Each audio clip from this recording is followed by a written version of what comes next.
Video kali ini gue akan membagikan skema box NTX TTS 218 yang terinspirasi dari skema box TTS yang umum digunakan.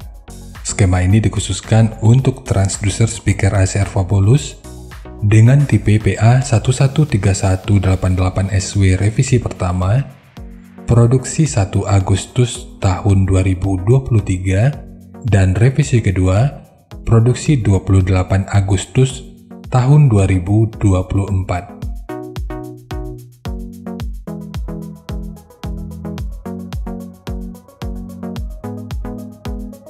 Kita mulai dari ukuran transducer speakernya.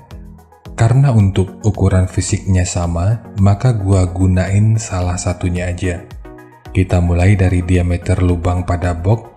Ini ukurannya adalah 424 mili. Kemudian ukuran magnetnya 250 mili. Ukuran total dari magnet hingga gasket 239,7 mili. Ketebalan gasket 14,65 mili. Ukuran antara baut 454 mili dan ukuran terluarnya 470 mili. Dan mungkin masih ada beberapa istilah yang salah dari cara penyebutannya. Dan di waktu berikutnya akan terus gua coba untuk perbaiki. Sekarang kita beralih ke spesifikasi teknis dan TS parameternya.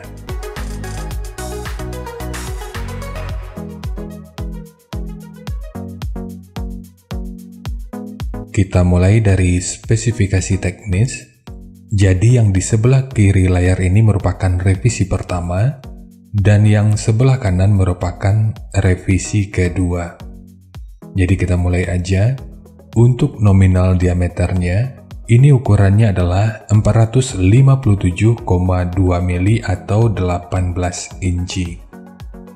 Impedansinya 8 ohm. Nominal power handling 1900 watt. Program power 3800 watt.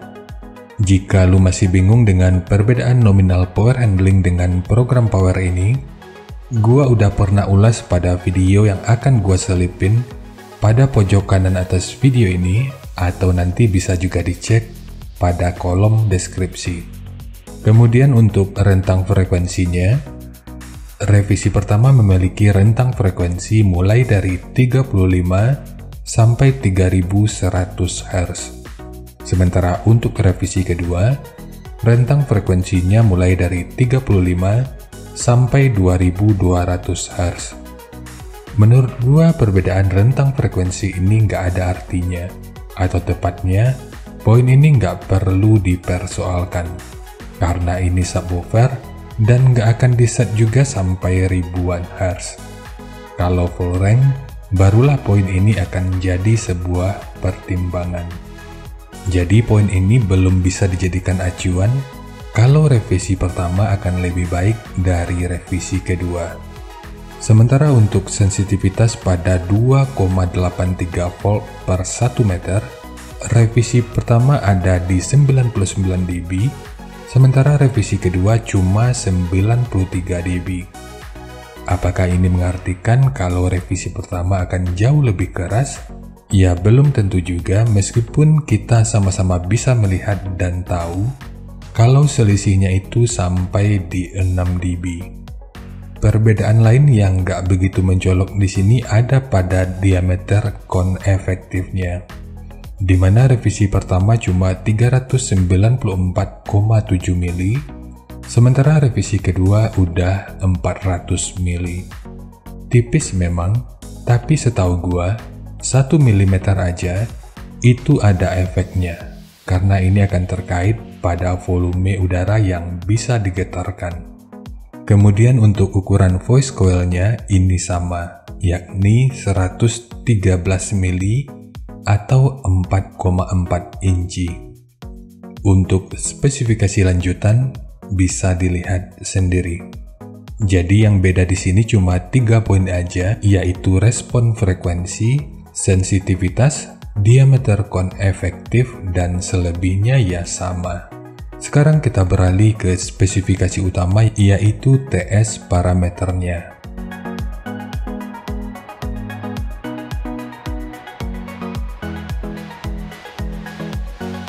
Untuk fs, revisi pertama ini 34,2 Hz dan revisi kedua 34 Hz.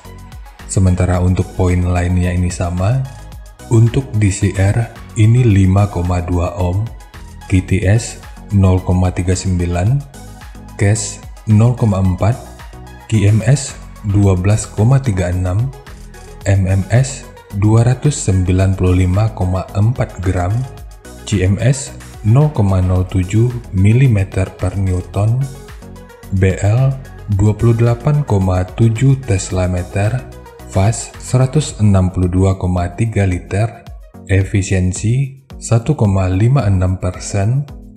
SD 1256,6 cm persegi, dan XMAX 17,44 mm.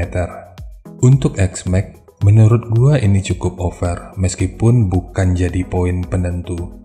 Tapi poin ini tentu sangat bagus dan memang udah seharusnya.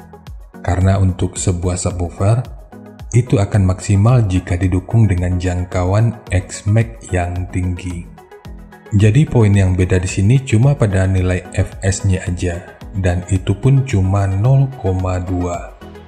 Dan dari semua parameter ini, kesimpulan di awal yang bisa kita gunakan, speaker ini bisa digunakan pada box dengan dan tanpa lubang angin.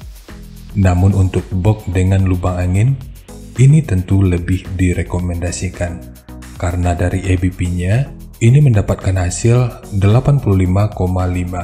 Cara mengetahui ABP ini juga udah pernah gua bahas pada video yang akan gua selipin pada pojok kanan atas video ini, atau nanti bisa juga dicek pada kolom deskripsi.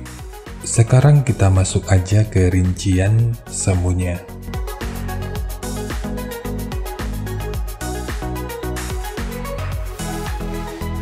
Untuk rincian semu, poin yang gua gunakan di sini adalah 1900 watt pada minimum impedansi 6 ohm untuk setiap speakernya. Jadi untuk kedua speaker ini dengan pengabelan yang diparalel, maka akan membutuhkan daya 3800 watt pada minimum impedansi 3 ohm. Kemudian untuk titik potong yang digunakan di sini adalah 40 Hz, dan untuk atasnya nanti boleh menyesuaikan. Jadi sifatnya ini tentu nggak mengikat, nanti bisa dicoba aja sesuai karakter yang diinginkan. Dan untuk slope nanti juga boleh menyesuaikan. Kemudian untuk puncak SPL-nya, ini diperkirakan mencapai sekitar 129 desibel. Dan untuk kedua speaker ini akan menjadi sekitar 135 desibel. Harap diingat, semua ini merupakan rincian semuanya, jadi bisa lebih baik atau bisa aja lebih buruk dari yang diperkirakan. Karena untuk efisiensi akhirnya itu juga akan dipengaruhi oleh beberapa faktor, apakah itu kerapian dan kepresisian dari pembuatan box, kualitas bahan, hingga equipment yang digunakan. Sebelum melanjutkan, harap baca deskripsi video, karena ada beberapa informasi tambahan terkait bahasan yang ada pada video ini.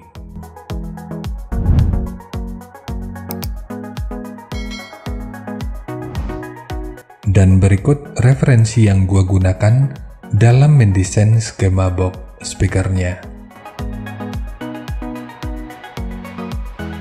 Jadi dari transfer function magnitude ini kita bisa melihat, meskipun dipotong di 40 Hz, frekuensi 35 Hz itu udah bisa direspon pada minus 3 dB dan 38 Hz pada 0 dB.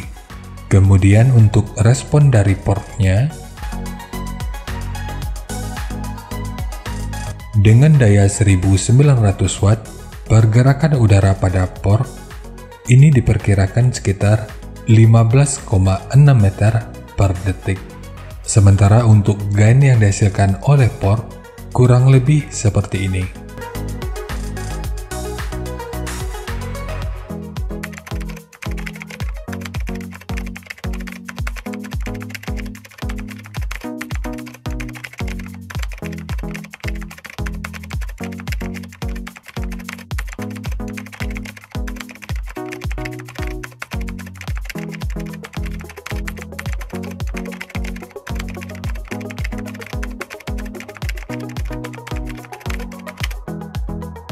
Sekarang langsung kita bahas aja skemanya.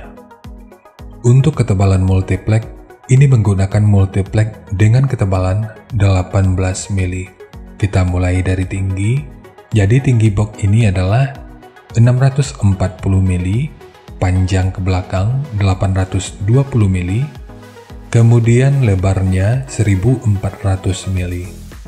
Untuk port, ini ukurannya adalah 150 mili, dan untuk kedalamannya yang kalau kita ukur dari sudut ini sampai ke sudut yang ini atau dinding luarnya, ini ukurannya adalah 632 mili.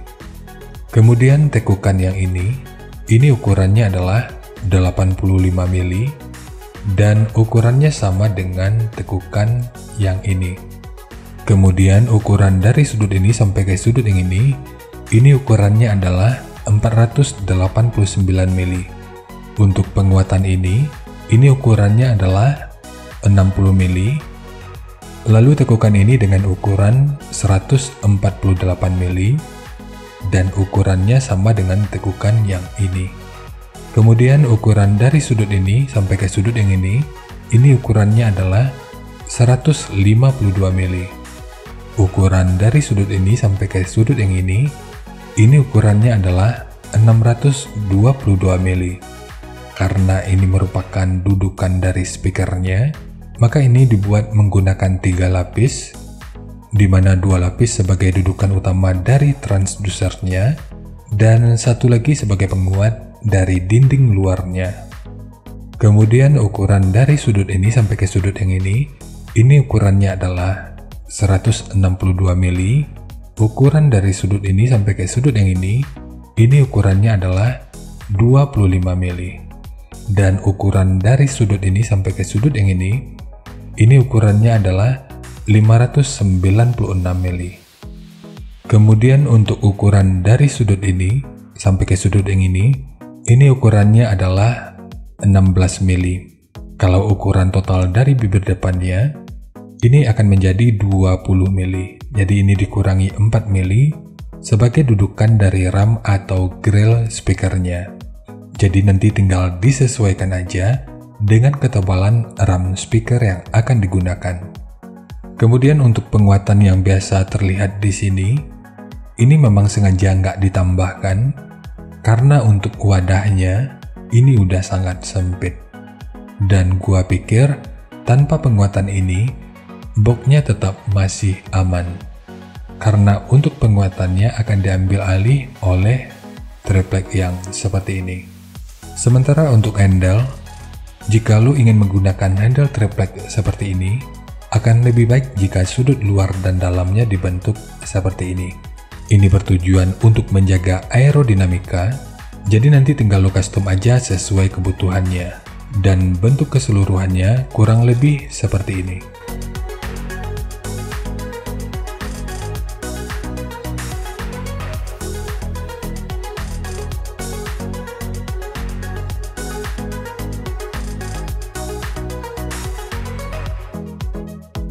Jadi ya segitu aja untuk skema dari box NTX TTS218 khususnya untuk transducer speaker ACR Fabulous dengan tipe PA113188SW, baik itu revisi pertama maupun revisi kedua.